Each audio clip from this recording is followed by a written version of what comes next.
Well, now, ha ha, what have we here?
Greetings, everyone. Hello, happy Sunday.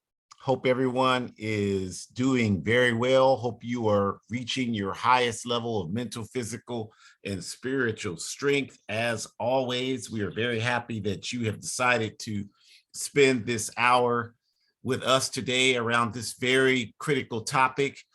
February 21st represents the 57th commemoration of the assassination of El Hajj Malik El Shabazz, or who we affectionately call Malcolm X.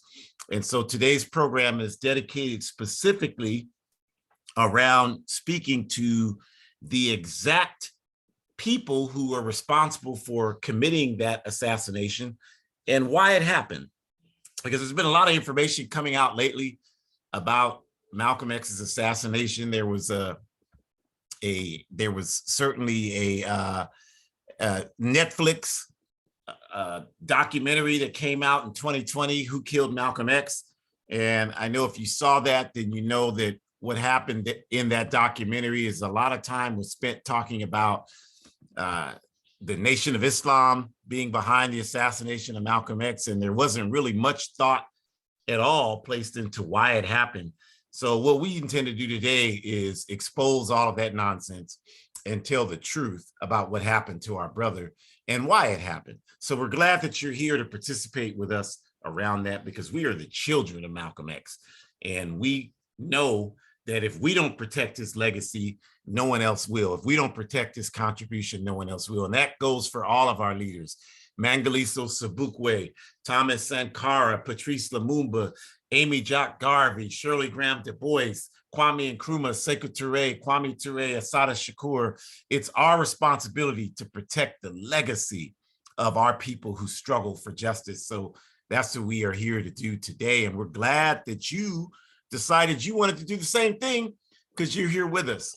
So we start, as always, by honoring the indigenous people of the Western Hemisphere. And I commented last week that we have, I saw this infomercial, and it was talking about, it had all these people in there, and it was talking about how you have to get title lock so that nobody can steal the title of your property.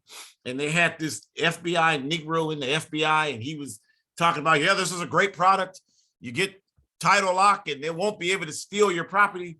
And I watched that. Two of us were watching it together, and I commented that this is what the indigenous people need, is title lock. So as the indigenous people continue to organize to get their lands back, all of the Americas, then that's really a struggle for the real title lock, the actual title lock, not some bourgeois corporate product designed to make money, but the actual protection of the lands that are stolen to prevent people from ever stealing them again. So we give honor to our indigenous folks here in the Western Hemisphere and their fight to regain their land back, their self-determination. And of course, along with that, we always give respect to our African ancestors who have fought for our dignity from the eastern shores of Africa and the Indian Ocean, all the way through the African continent, all the way across the Atlantic Ocean, across the Americas to the Pacific Ocean. They have raised up and fought relentlessly for our dignity and our self-determination. And they are the reason that we are here today. So we honor them with every step we take, with every breath we take, with every action we engage in. So we are so glad that you're here with us for this extremely important topic, manipulation around Malcolm X's assassination. And we will get started, as we always do, by just simply doing our introductions. Our Ancestors' Voices is a program, one of many, sponsored by the All African People's Revolutionary Party, the AAPRP. And the AAPRP is a revolutionary, independent, mass, Pan-African political party that is based in Africa. We are not based in the United Snakes of America. We're not based in Britain or France or Canada, although we have organizers on the ground in all of those places. We are based in the national home for African people everywhere we exist on the planet Earth, and that is Africa. Because we know, as Kwame Nkrumah so correctly articulated in the Handbook of Revolutionary Warfare, the book you see on the right-hand side of this screen, that until Africa is free, no African anywhere on earth will be free. And I had a great conversation yesterday about that, where I talked about how I was born and raised in San Francisco, California, here in the United Snakes of America. And whenever I introduce myself to someone my whole life, where are you from? I tell them San Francisco. San Francisco is a prestigious city. Nobody in the world has never heard of San Francisco. So when I tell people I'm from San Francisco, no one says, oh, you're from that dump. People always say, oh, like that's impressive, because the city has prestige. They don't even know me. They don't even know what kind of quality person I am or what kind of quality person I'm not, but they know San Francisco is a prestigious city. So the fact that I'm there, I gain prestige automatically from that. And I had a conversation yesterday, and I'm like, that's what we need as African people, because Africa doesn't have prestige. So because Africa is not respected, that's why we're not respected. We think it's separate. We think it's Blackness and has nothing to do with Africa. It has everything to do with Africa. So that's why we say Pan-Africanism is the solution to this problem. And Pan-Africanism, correctly defined, is one unified socialist Africa, one continental government in Africa, not 54, not 58, but one that is united and socialist. And so that is the work of the AAPRP, to bring that objective into reality. And that work comes directly from that handbook that you see on this page, displayed on the right-hand side. And it's our strategy of how we are working to achieve Pan-Africanism. So you can certainly know more about that by going directly to our site. But we just want you to know that our Ancestors' Voices, this program, is hosted each week by myself, Ajamu Umi, and my daughter, Shakura Umi, both of us very happy place organizers for the All African People's Revolutionary Party. So we're really glad you're here for this very critical topic. Malcolm X, since I was about 15 years old, has been my ideological father. I had the chance to bodyguard for his wife in 1996, and I told her, your husband is my ideological father. And I proceeded to explain to her, once she said it was okay for me to do so, why I made that statement. And I talked to her about how I had followed Malcolm's footsteps for as best I could my entire life. He's the reason I never decided to smoke or drink or do drugs or any of that. He's the primary reason I did that. He's the reason that I decided to implement discipline in my life. And I explained all this and told her what I knew. And I asked her at the end, do I have the right to claim him as my ideological father? And she said, you don't have to ask me. He's already been your ideological father. So this is a very important discussion for me. They're all important, but this one is particularly important to me. So we're really glad that you're here. And to get us started, I'm going to turn it over to Shakura. All right, all right. What's going on, y'all? How is everyone? Hopefully you all are in good spirits and uplifted. You have to bring the energy when you talk about our comrade Malcolm. So I'm going to bring it tonight more than I brought it before, because I was just reflecting as my dad was speaking about how we don't center things on individualism, right? So we're not going to sit here and honor one particular individual and not acknowledge this fact that this individual was a part of numerous organizations, right? We're not going to acknowledge, we have to acknowledge that. We have to acknowledge that this person had different influences in their life that played into the decisions that they made. And I guess I'm just humbly reflecting on, what if this person was not a part of the Nation of Islam? What if they decided not to start the Organization of African Unity? How different would Malcolm's perceptions have been as a person who may or may not have decided to become a Pan-Africanist at a later point? So again, we don't focus so much on understanding what's going on with people, but we are trying to figure out how we can make a difference in understanding what we need to do. All right, I just want y'all to know I'm searching. You know what I'm talking about. I'm searching. Okay, anyways, we want you to understand that it's because Malcolm joined these organizations. That's why. So if Malcolm had decided not to join, if these organizations had not been available for Malcolm to join, if Malcolm had decided that they did want to join, but maybe the organizations weren't as integral at that time, or even now, as we have come to learn them to be, all of that would have been a different trajectory. All of that would have been a different trajectory for where we are now, which means we wouldn't have even been able to hear from our comrade when they spoke in Cairo and helped us understand then why Pan-Africanism was so important, because we understand that none of us come out the womb being Pan-Africanists. It takes time. You have to unlearn all the nonsense that the system is literally pushing down your throat every 365. So it takes time for you to understand that there's another way. It takes time for you to understand that you don't have to just accept this American nonsense lifestyle that they're pushing to you. And it takes time for you to understand that American Western lifestyle is literally just reminding you that that is the center point of focus. That is the only thing that matters, which is why we don't even acknowledge Africans everywhere when we celebrate African History Month, quote unquote. We only focus on Africans in the US, which is disgusting and despicable, because that continues to perpetuate this ideology that we are not our ancestors, which is literally impossible, biologically and ideologically. You would have to understand that we've come from different parts of the world. All of us who have done that nonsense DNA test have come to understand that we had Europeans that were raping our ancestors, which is why we have European DNA, excuse me. We have to understand that that's why all these things have happened, because of what's going on, which means we were all in different parts of the world and impacted in different ways. But yet we still found a way to understand, as our comrade said in Cairo, what's happening to you in Tanzania is happening to my comrades in Memphis, Tennessee right now. What's happening to you comrades in Canada is happening to those comrades that live in Venezuela. What's happening in Argentina is the same thing that's happening in Cuba. So we need to just take that to be what it is, that we are honoring someone today that decided to join an organization. What has our continued line been since we started this series 99 episodes ago? Joining an organization working for justice. So we are grateful that our comrade Malcolm decided not just to join the Nation of Islam, but to start his own organization. As we've said before, maybe there's an organization that you don't like. Maybe you don't like any of the choices, then start your own. But you must decide what you are going to do. And I said at the beginning of this year, family, if you are not in an organization, decide to join one by Malcolm's assassination day, which is tomorrow. So we literally we're at a crossroads. There's no way to go. You either go left or right.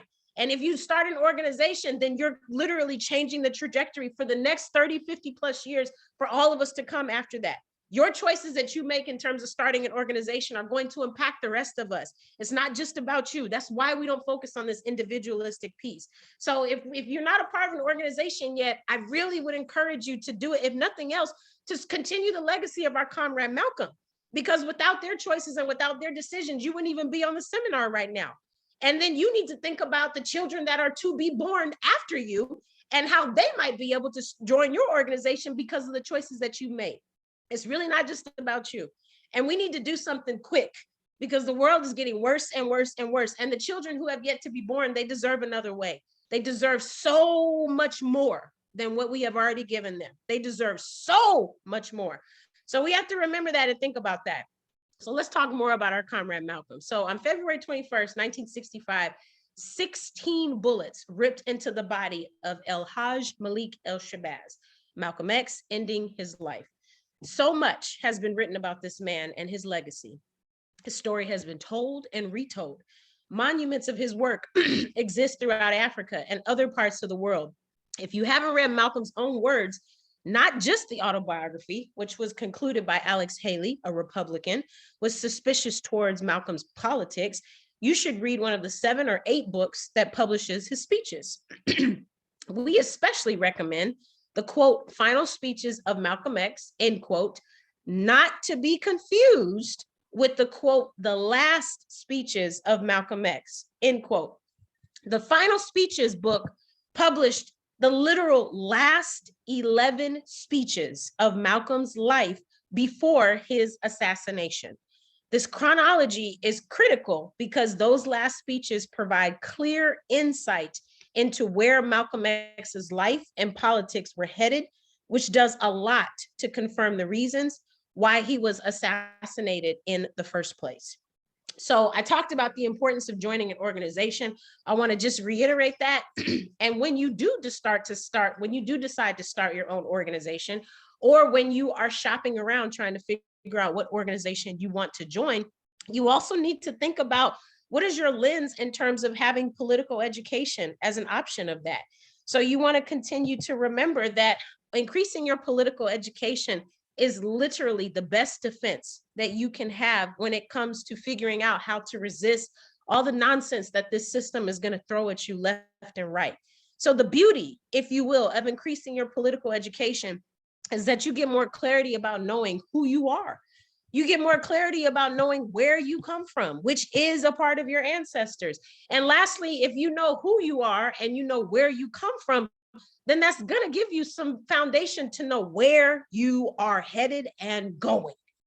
The unification of Pan-African ideologies, that's another beauty of increasing your political education. When you join the AAPRP, for example, you know that you join work study, which means we have an assigned reading list. And so that means you have the opportunity to understand that you're reading from comrades like Kwame Nkrumah. You're reading from comrades like Sekou Touré. And here's the beauty, y'all. Here's the beauty. Not only are you reading about Sekou Touré and you're reading about Kwame Nkrumah and you're reading about Vincent Thompson, but all these people are talking about one another because Pan-Africanists stick together. Okay, Pan-Africanists know one another. They study the other person's work.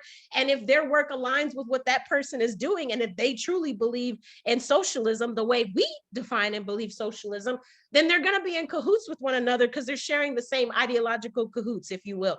So we read from Vincent Thompson, and he talks about Malcolm X. We read from Kwame Nkrumah, who talks about Malcolm X, and we read from Malcolm X, who talks about those comrades I just mentioned.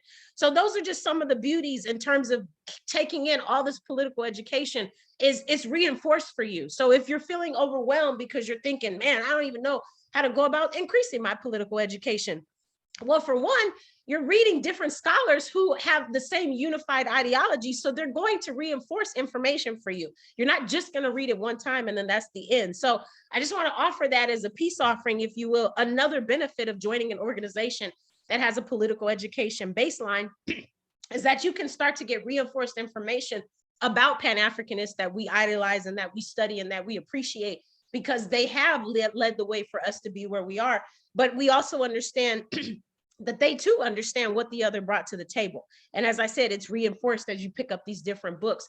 So it just allows you to draw those connections, and it just makes communicating about respected Pan-African comrades, it makes it so much easier because you're now more familiar, because your baseline is stronger, because you've been introduced to it numerous times as you're picking up these different authors and the books that they've read. The focus of the next hour will be on examining Malcolm X's biography. Excuse me, will not be on examining Malcolm X's autobiography, but we are going to focus on some crucial points about his assassination that we believe are constantly mixed on all sides of this debate within African activist circles, communities, etc. Next slide, please. All right, so to make this argument today, it'll be necessary to discuss some objective facts about Malcolm X's assassination. Yes, people within the Nation of Islam, Malcolm's former organization, did carry out his assassination. Yes, their efforts to silence our brother were facilitated and orchestrated by the US government, specifically the Federal Bureau of Investigation. Yes, Minister Louis Farrakhan, Muhammad Ali, and many others within the Nation of Islam have vacillated, gone back and forth, and said things all over the spectrum about Malcolm. Yes, Malcolm's funeral was underwritten by Sidney Poitier and his then wife, Juanita, and Dr. Betty Shabazz, Malcolm's widow, lived with the Poitiers for a time after the assassination. And yes, African revolutionaries in Africa had warned Malcolm while he was in Africa about their intercepted intelligence communications about plans within the US intelligence circles to assassinate Malcolm. Join an organization working for justice, comrades. It is the only solution at this point. There is no other direction to go but joining an organization. And as I said before, if no organization exists that you are comfortable with, that you are affiliated with, that you can be in the similar ideological circles with, then you start your own organization and you create a new legacy for our people to benefit from. We owe so much to our ancestors. It is our responsibility to change the trajectory right now, today, on February 20th. We are the ones that we've been waiting for. No one else is going to come and save us. No one else is going to help us get out of this nonsense of a reality that we are in. We might as well be hamsters on a wheel, expecting anything else to be different from what we already have. That's the definition of insanity. But yet we have a choice to make, family. The choice is very clear if you ask me. And as I said, if you're not comfortable with what's on the table, then you start your own organization. But don't sit back and do nothing, because then we won't be able to honor you and understand how you change the trajectory later, which begs the question, how are you contributing to the current conditions of the world? That would be the question that I would ask you all, and leave with that. Alutua continua. Thank you. Ashe, ashe, ashe. And before I continue on from what Shakura shared with us, very valuable, I just want to underscore the point she just made. If you look at the picture on your screen right now, I can't make out everybody on the picture, but I certainly know that on the right-hand side is Julia Wright, the daughter of Richard Wright, the author, who wrote many books that we all should be very familiar with. Obviously, Malcolm is in the center, and on the left, far left, you have Maya Angelou. I'm sure people know who she is. And although you won't necessarily, most people watching, listening to this don't know who Kwame Nkrumah is or was. The point I want to make about the picture and Shakura's emphasis on organization is all of these people were in Ghana. This picture was taken in 1964 in Ghana. They were there because Kwame Nkrumah made the call once Ghana became independent for Africans all over the world to come to Ghana to make Ghana the base for the worldwide African revolution. That's why all of them are there. So even if you don't know Kwame Nkrumah, you know Malcolm X, you know Maya Angelou, you know Julia Wright, you know W.E.B. Du Bois, you know Shirley Graham Du Bois. That is the reason George Padmore, Louis Armstrong, that is the reason all of those people were in Ghana, is because of the organizational work that Kwame Nkrumah, the vision he had for Africans uniting all over the world and creating one unified socialist Africa. That is the reason why all of these people were in Ghana. And it's important to point that out, because not only just because of the emphasis on the excellent emphasis on organization that, Shakura consistently makes in these programs, but because we can't ever forget that the whole emphasis, nothing, or my grandmother used to say, everything under the sun is, nothing changes under the sun, or however she used to say it, y'all get the point, is that everything we experience has a connection to something else. And so that's an important element of what this picture should represent to us. When Malcolm X says the highest honor of his life was a meeting with Kwame Nkrumah, and that relationship continued until Malcolm's assassination. And I would argue, as I will in a moment, that relationship and some of the other revolutionary relationships Malcolm had are the reason that he was assassinated. It's just important for us to understand that. And certainly for us who are Pan-Africanists, if we understand that, that's why it's absurd, like Africans in America, like we've been fed so much garbage for centuries by our enemies. And we've accepted so much of the garbage that when you hear us talk, and in 2022, as amazingly insane as it is, it's still fairly common to hear people say things like, well, they don't want us in Africa. And when you know the history that this picture represents, that's why it's so hard for you to even listen to this foolishness. If you're anything like me, like you just know you're dealing with a person saying that who just needs to be nurtured and given time to understand that they've been lied to their whole life. So let's talk about some more lies that we've been receiving our entire life as it relates to this question of Malcolm. And that's to be understood in the context of the work Malcolm was engaged in that nobody mysteriously ever talks about. All we hear about is, well, he went to Mecca and he found out that white people were not devils and he wrote a letter. And that's all they talk about as it relates to Malcolm X today. He hated white people, and then he wrote a letter that white people didn't need to be hated anymore. And that's the only context that they talk about Malcolm. And most of us, that's mostly what we know, what I just said, that 3 seconds of information. We haven't studied any of Malcolm's words. We don't know what he said. If we heard his voice, we wouldn't recognize it. So that's why it's important for us to re-illustrate these things so that we can make sure that we never forget that Malcolm was involved in work to build a worldwide Pan-African fighting force around the world. This is the reason why he traveled twice to Africa in 1964. They always want to talk about him meeting with Prince Al Faisal in Saudi Arabia. And yes, he did do that and what he did there, but you can't point to any legitimate literary source that talks concretely about Malcolm's work in Egypt with Gamal Abdel Nasser, who was without question a Pan-Africanist, and Malcolm's repeated meetings with Kwame Nkrumah, who then was the president of Ghana, and without question a Pan-Africanist, Sekou Touré in Guinea, without question, a Pan-Africanist, and the other Pan-Africanists that Malcolm was engaged in Tanzania and other parts of Africa. You can't even find any scripts that are even talking in any depth about that, even though that represents the majority of the work Malcolm was engaged in the last 11 months he was alive. But even though you cannot find any substantive literature that speaks to that, there's clear evidence that tells you in clear language that that was the work that the brother was involved in. He named his organization after those trips and those meetings, the Organization of Afro-American Unity. And the reason why he called it that is because he wanted to make a connection to the Organization of African Unity, which was founded by Kwame Nkrumah the year before.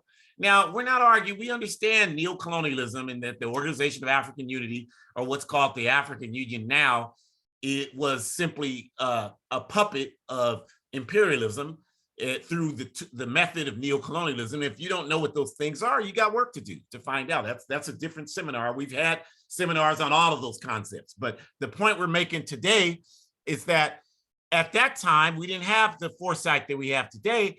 And so Malcolm believed that the OAU was going to be an impetus for bringing about Pan-Africanism. And he wanted Africans in the US to be a part of that work and that progress for the reasons I articulated at the beginning of the show.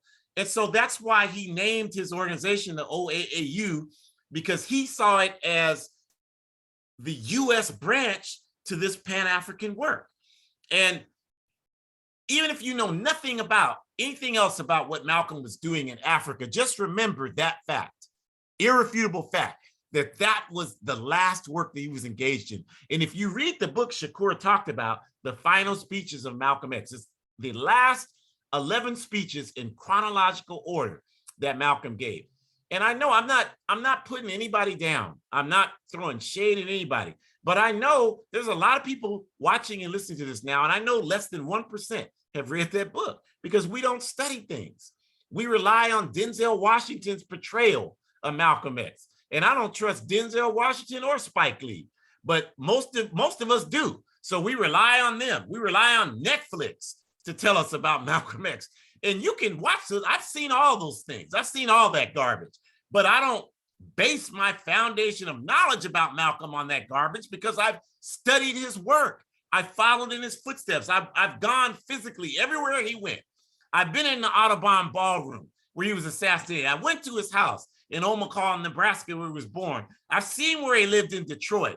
I went to where he lived in New York. I went to Ghana. I went to the places. I based my travels on where he went so I could understand the work that he was engaged in.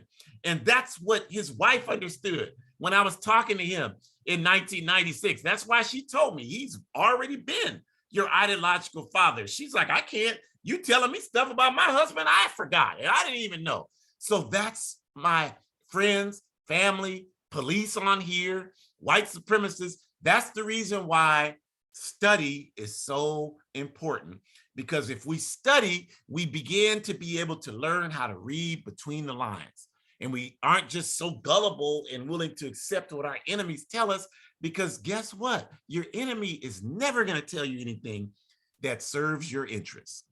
So the other thing to think about the unknown work about Malcolm is that Malcolm at that time was one of the few outspoken voices in this country that was anti-imperialist, that was Pan-Africanist, and he was developing a very clear anti-capitalist perspective. Malcolm said, show me somebody who's a capitalist and I'll show you a bloodsucker. He was developing that perspective.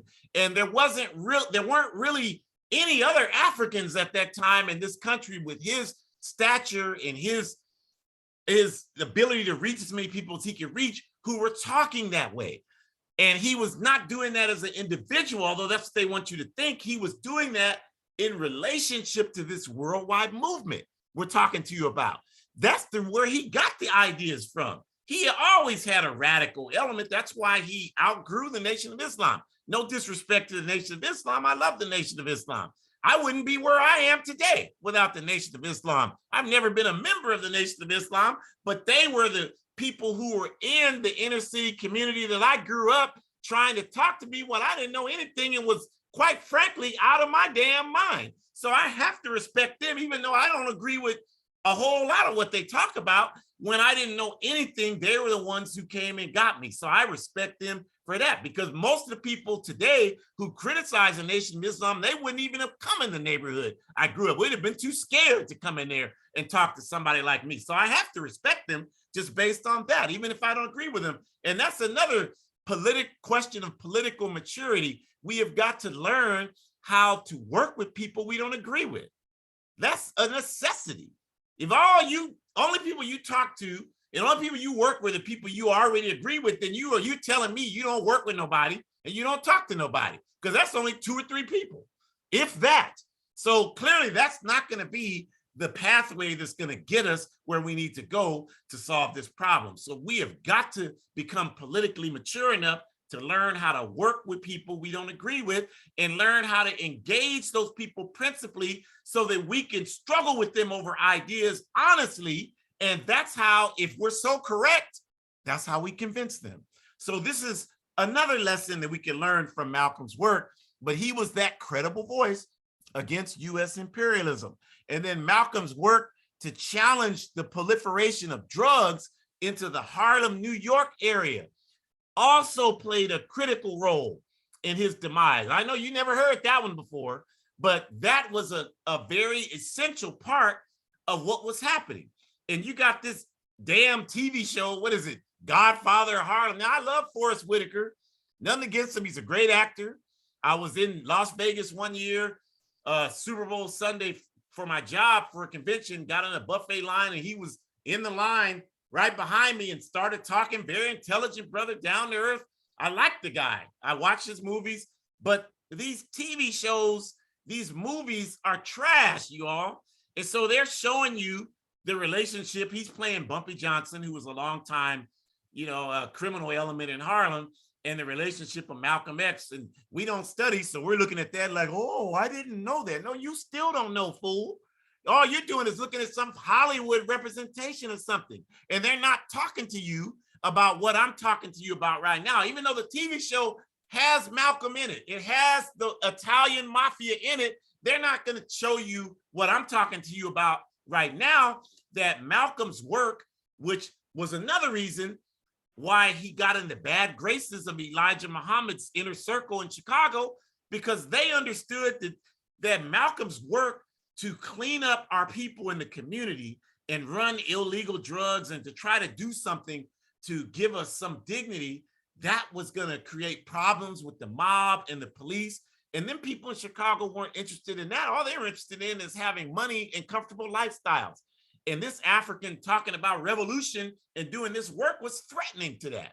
So that's why they readily accepted the FBI's invitation to be informants. And you can't dispute that there were many high-level informants within the Nation of Islam. The FBI files clearly indicate that.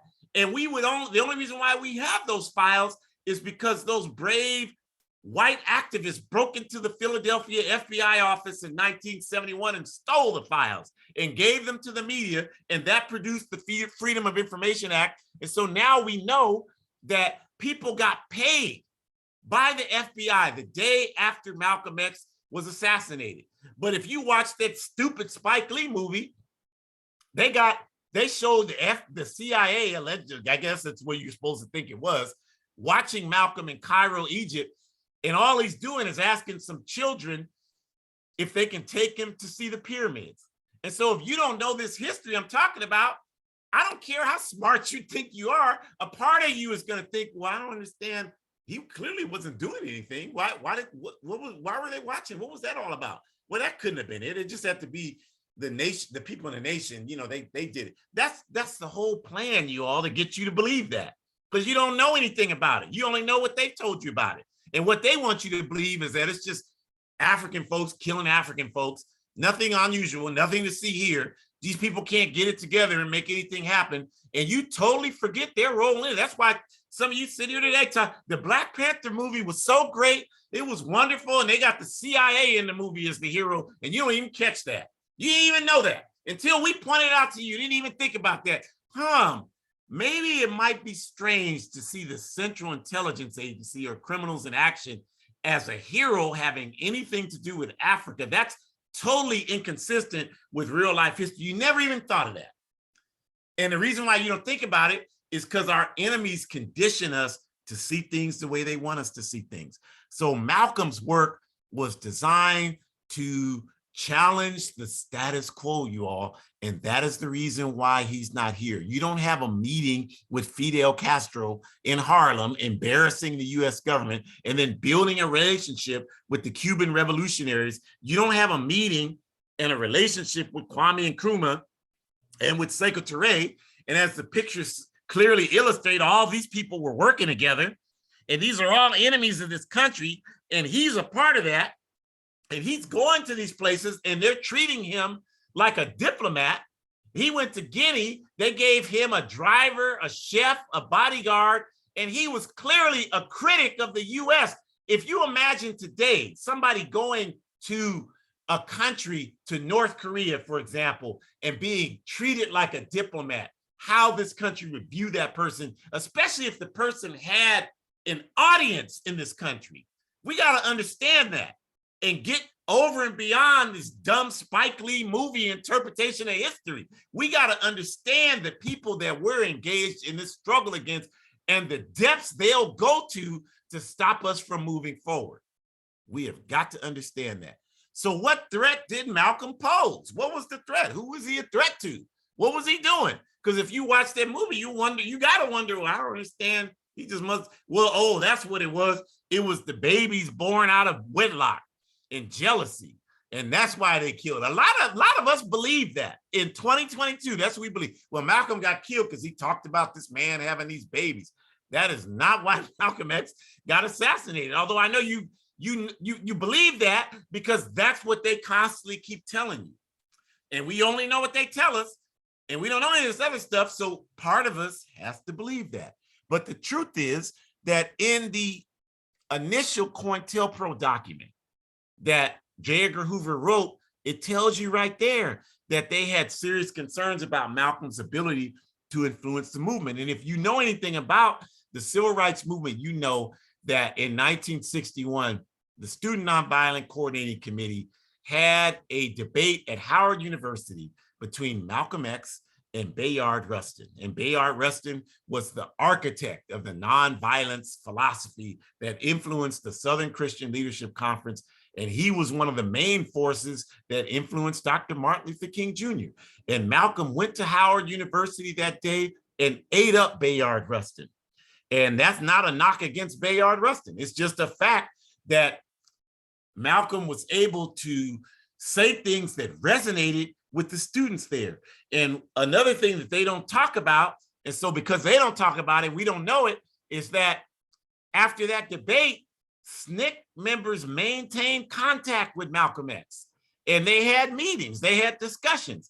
And so as SNCC began to do the work it did in Alabama and Mississippi, they began to understand that this concept of nonviolence could never work.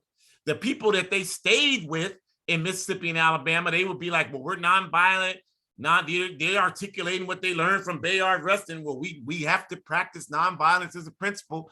And these Africans would be in they'd be in these Africans' houses in the South, and they would be listening to them. And then these Africans would be talking about, Amzie Moore, study Amzie Moore. He was one of the Mississippi people that was one of the base supporters of the Student Nonviolent Coordinating Committee. And all the SNCC organizers talk about being in Amzie Moore's house, telling them about nonviolence. And Amzie Moore would be cleaning his shotgun saying, y'all do all that nonviolent stuff all you want. When these crackers come here, I'm shooting.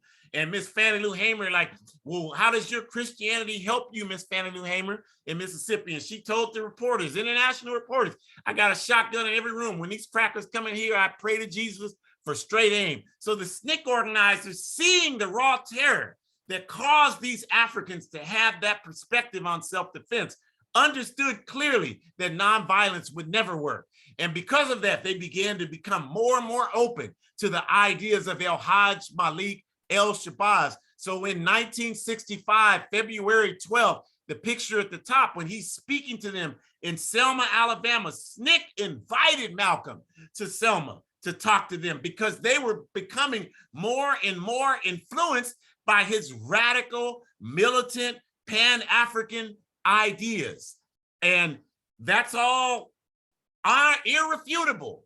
The trip to Guinea in 1964, at the invitation of the Democratic Party of Guinea and Sekou Touré, for the SNCC organizers, John Lewis went to Guinea and met with Sekou Touré and the PDG, Miss Fatty Lou Hamer, Cleveland Sellers, Ruby Doris Robinson Smith, James Foreman. These Africans were in Guinea and influenced by the militancy of the Democratic Party of Guinea and Sekou Touré. And you think it's an accident that Malcolm was there in that very same place that same year? You think that's just a coincidence and that had nothing to do with nothing else? It just happened? Well, yeah, because you hadn't even thought of it, because the Europeans hadn't presented it to us in their movies and their documentaries. So they don't show it to us. We don't know it. It doesn't exist.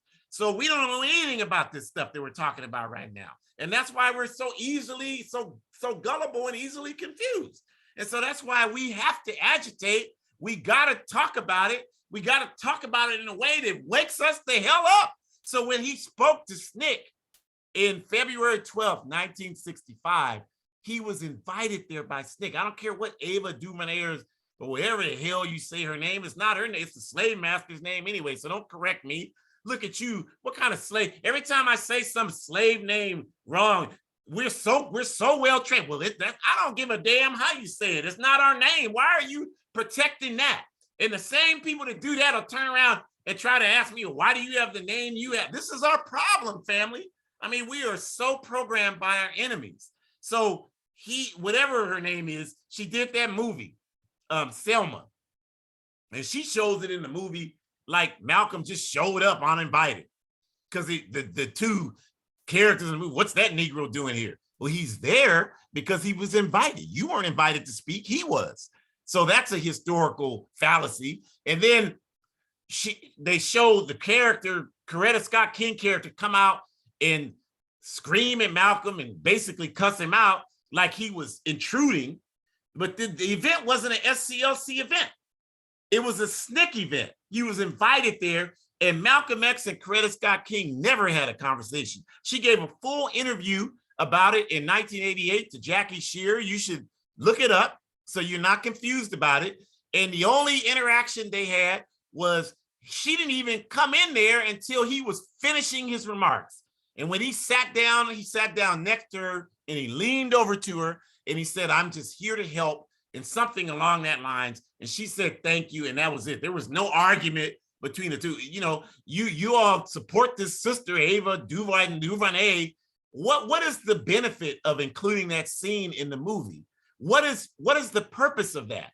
You can't say I'm lying. If you saw the movie, you know what I'm talking about. What is the point of having that scene in the movie? There's only one point, because the people that finance that garbage don't want us to know the truth of how our people work together and how our movement became more and more militant towards the ideas of Malcolm X. They want to continue to convince us that militancy is a fringe idea and it's never anything that the majority of us have ever come close to embracing. And these Africans that make these products are just, at the end of the day, trying to make sure they get paid. So they are always going to be willing to compromise and do whatever they have to do to make sure they can get paid. And they probably mean well. They're probably like, well, at least I get something out there. It's better than nothing at all. But that's, if they see it like that, I'm not judging them for that, but that's not our role. We're not out here trying to just get something out there that's better than nothing at all. We're trying to get the truth out there.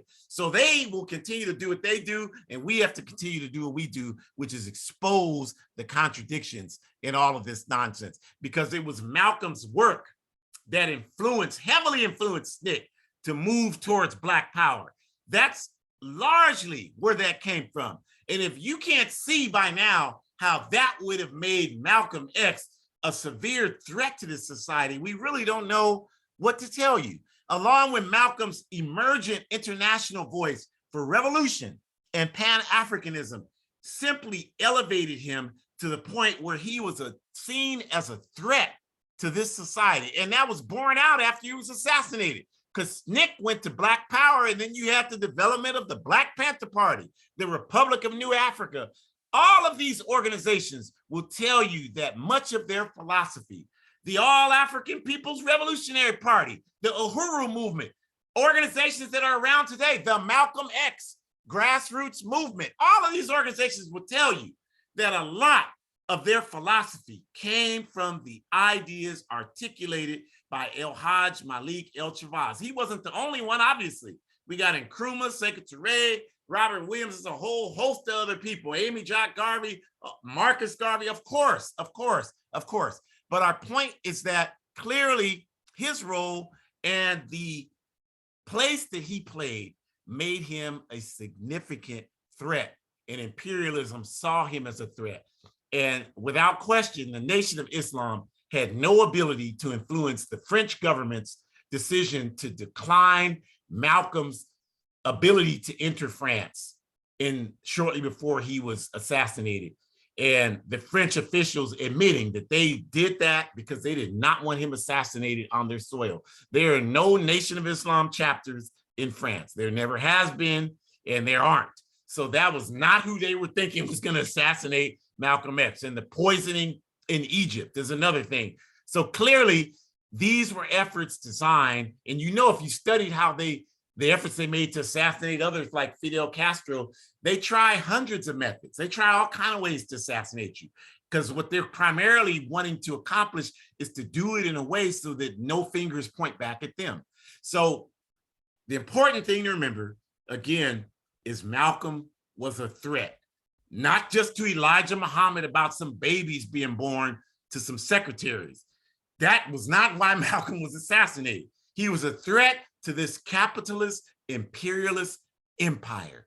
And they were the ones who knew he had to be placed out of the way. Because even though they assassinated him, they still had to deal with a Black Power movement that he helped influence. They still had to deal with a Black Panther Party that he helped influence. They still today have to deal with a Malcolm X grassroots movement, with an All African People's Revolutionary Party, with a Black Lives Matter movement, with an Uhuru movement. All of these things have been influenced heavily by the ideas of El Hajj Malik El Shabazz. Movements all over the world, all over Africa, Europe, the Caribbean, have been influenced by his ideas. And so they imagine what they would have had to deal with if he was still here, having articulated all of this these last 57 years. So let's just talk quickly about some of the misinformation that is regularly filtered and unfiltered and directed towards us, right? So let's talk about this documentary, Who Killed Malcolm X? If you watch this documentary, garbage, toilet paper, but if you watch it, you should watch it. I can call it toilet paper and garbage because I've studied it multiple times so that I could call it garbage and toilet paper. So you should do it as well if you haven't. And if you watched it before, you probably will want to watch it again after this, because hopefully we can expose some things you might not have thought of, more than likely didn't think of. So in the documentary, there is, and as well as the one with Malcolm and Muhammad Ali, because the Netflix has done two. They did the first one in 2020 and the second one last year. So notice how in the one with Muhammad Ali, when they're talking about the reasons why Malcolm fell out with the Nation of Islam, it's framed strictly from an individualistic standpoint. They have the brother, I can't remember his name, but he's in a Fruit of Islam uniform. FOI, is the security in the Nation of Islam. And he's interviewed all throughout the documentary in an FOI uniform.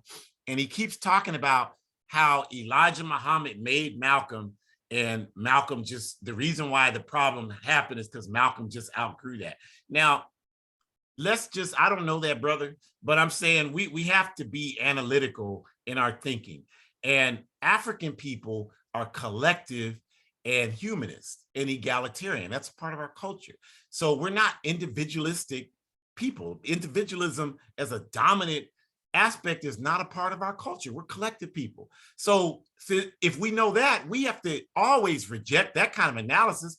Elijah Muhammad didn't make Malcolm X. Elijah Muhammad's role in Malcolm X's life was simply a part of the African continuum. And plus, if you study Malcolm's life, you know that Malcolm's parents, Earl Little and Louise Little, who was born in the Caribbean, were members of Marcus Garvey's Universal Negro Improvement Association. They were active members in the UNIA. So if you know that, how the hell did Malcolm was totally, of course, we know people live their lives with contradictions. They might know conscious things. People use Tupac Shakur as a great example of that. You know, one song he's rapping about Brenda got a baby and Dear Mama, and the next song is Gangster Party, because there's contradictions. We're living contradictions. It's a dialectical struggle, each and every one of us. So we understand why Malcolm delved into criminal life, but that does not negate the fact that the man was raised with a consciousness about African nationalism before he even knew about the Nation of Islam and Elijah Muhammad. So if we understand our collective history and culture, it's absurd to say, well, Elijah Muhammad is the only reason why Malcolm X exists. And I you know, no disrespect to my friends, comrades in the Nation of Islam, that's their line. They say that, but we respectfully 100% disagree. Everybody is a product of our collective experience. Marcus Garvey was influenced by Booker T. Washington, who was influenced by Frederick Douglass. And Elijah Muhammad was influenced by Marcus Garvey. And Malcolm X was influenced by Elijah Muhammad. And Huey P. Newton and Assata Shakur were influenced by Malcolm X. And all of us on here now were influenced by Assata Shakur. That's how it works. You all know one person is responsible for anybody's consciousness. So that's just a backward way to present it. But my point is that we got to start recognizing that that's not an accident. Netflix presents it that way by design, because they want us to think that, well, it's just an individualistic thing. This man he got one individual had a problem with another individual and they couldn't work it out. So just like some ghetto stuff, they just ended up killing, one of them ended up having the other one killed. That's what they want you to think about it. They don't want us to see the bigger picture that we've talked about in the previous slides. And like we're saying, Malcolm was much more than a student of Elijah Muhammad. Those roots, the things that made him say, which was an outstanding statement when John F. Kennedy was killed, chickens coming home to roost, U.S. imperialist violence around the world is going to come back at you. That's an irrefutable statement. But he didn't just make that statement because he was mad about some babies being born out of wedlock. That was the element of his consciousness that he always, even the stupid Godfather Harlem shows that contradiction, that the man wanted to engage in political struggle. In the Nation of Islam, that's just not what they're about. And that contradiction was going to come to a head at some point anyway. But they don't want you to explore that, because then that would raise all kinds of questions. So they just keep coming with the children born out of wedlock, and we don't look at it any farther. And the lack of political education, we always have to end with that, because that's the reason why we have all the problems we have, because we don't study our own history. We don't control the narrative of who we are. We don't control any information about anything, anywhere. We don't even control our identity, what our names are. We don't control our names are our enemies' names. The language we're speaking right now is our enemy's language. We don't control anything. So we always have to talk about political education, because a revolutionary political education program is the only way that we learn how to develop healthy, independent agency for ourselves and our people. We will never have that if all we know is what the US capitalist system or the British capitalist system or the neo-colonial systems in Africa, in the Caribbean, if all we know is what these backward systems that are designed to benefit our enemies and designed to disrespect us, oppress us, and exploit us, if all we know is what they're giving us, we'll forever be in a backward situation. So political education is the tool that we have available to us to first study our history in our own terms, studying people who had our interests at heart and therefore have done correct research based in factual analysis and analytical history that can show us that because once we begin to understand ourselves that way, then we learn that unlike what our enemies keep telling us, there is absolutely nothing wrong with us. I'm sick of hearing that. There is nothing wrong with you, family. You are not the problem. The problem, you live in a damn society where money's more important than people. And you're sitting here, well, why can't I do this? Boy, how the hell are you going to be able to do that when every institution in this society tells you you're not worth anything? Of course you're going to be dysfunctional. Every single one of us is dysfunctional. I don't even know you, and I know your family's dysfunctional, because you got to have a dysfunctional family if you exist in this backward capitalist system. My family's dysfunctional. Your family's dysfunctional. The people you see walking down the street out your window are dysfunctional. The people on your TV are dysfunctional. Your damn dog and cat are dysfunctional because they're looking at you every day, seeing the nonsense that we function with every day in this backward society. So all of us have to acknowledge that.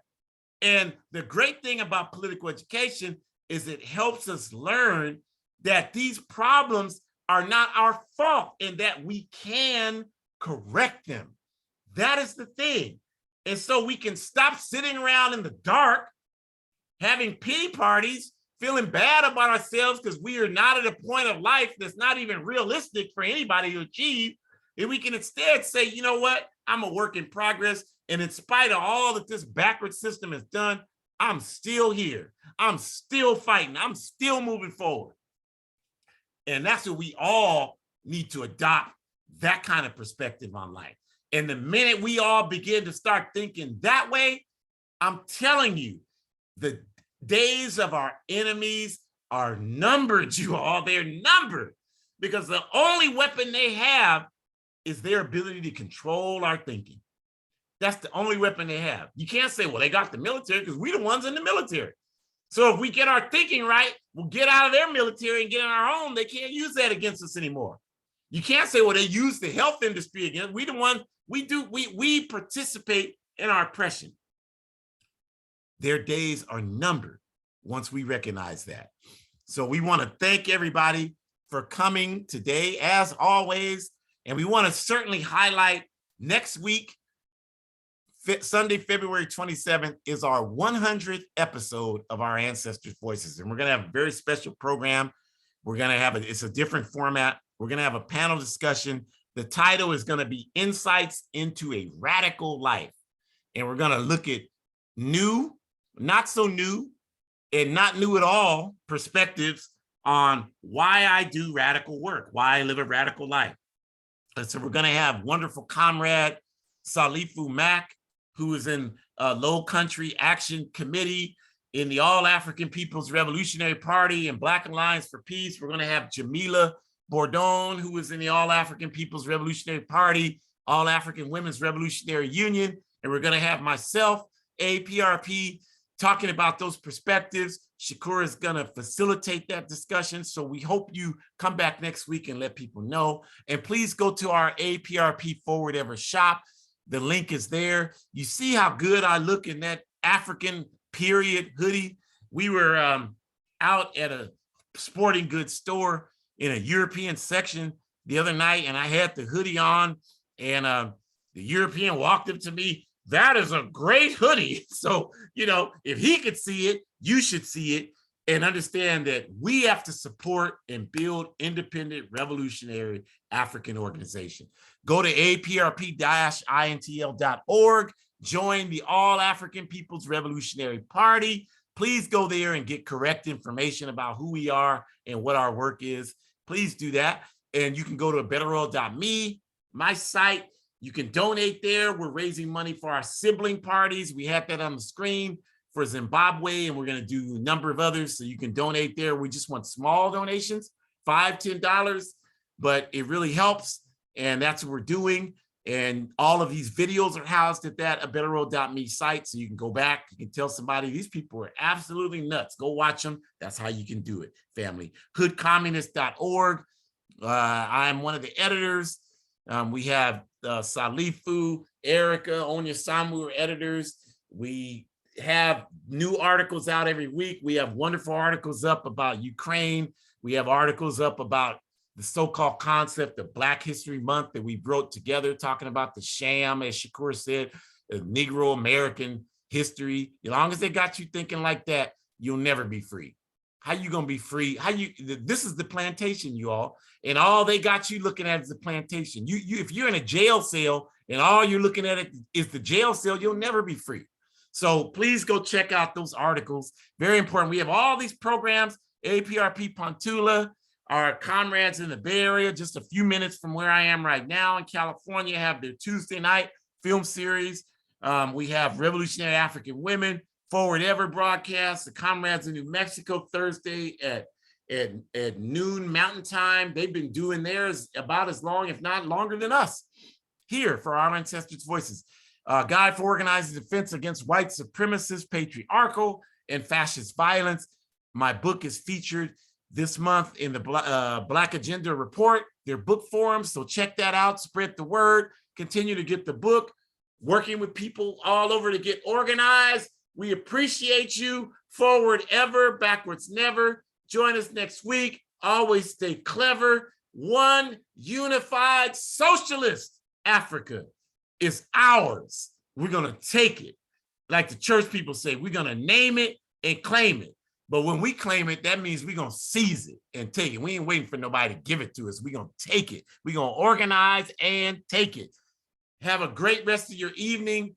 Patriarchy has got to go. You already know that capitalism has got to go. Enjoy the rest of your Sunday.